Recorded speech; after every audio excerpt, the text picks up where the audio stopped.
مش مصدق بصراحه. كارمن اكلت معانا على عربيه فول؟ اقنعتها ازاي يا جدع؟ على فكره بقى انا كان نفسي اعمل كده من بدري قوي، بس محدش كان بيشجعني. انت بقى عايزه تاكلي محشي تقولي لصالح، انما فول، طعميه، كبده، سجق، كشري، تخصصي الحاجات دي بتاعتي انا. الله، تصدق نفسي في كشري؟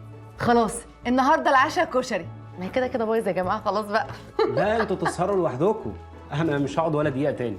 انت بس اول ما تجوعي قولي لي، وبعدين سيبك من الكشري، انا هوديك حته مطعم تحفه. معقوله؟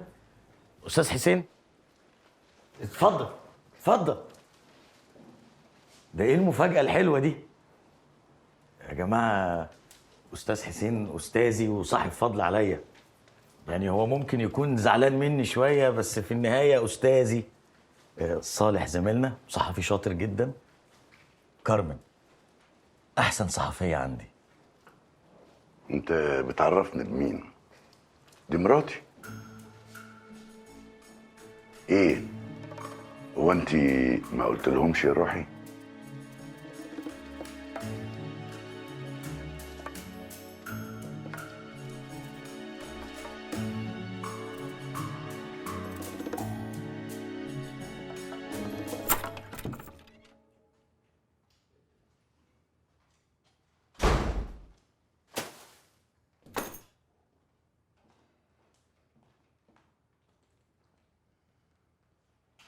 ايه ده؟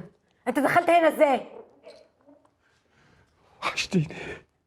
رد عليا، دخلت هنا ازاي؟ دخلت بالمفتاح يا أمير. أمير، أنا مش عارف أبعد. حبنا يستحق فرصة تانية. حبنا؟ ضحكتني والله. على فكرة بقى انا بقيتش اشتري بالكلام ده.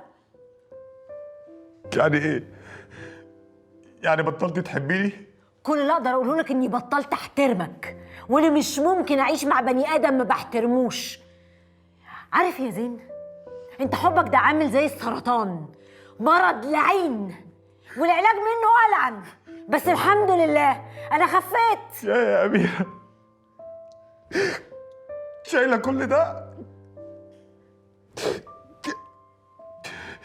أميرة، أميرة، أنا عمري ما تعمدت أذيكي، وأنت عارفة ده كويس.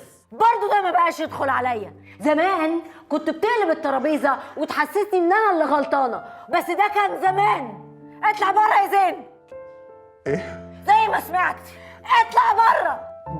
بره في الجنينة؟ اطلع بره، اطلع بره بيتي. بره البيت خالص؟ بره خالص، اطلع. اتفضل. طب اطلع فوق. اطلع بره.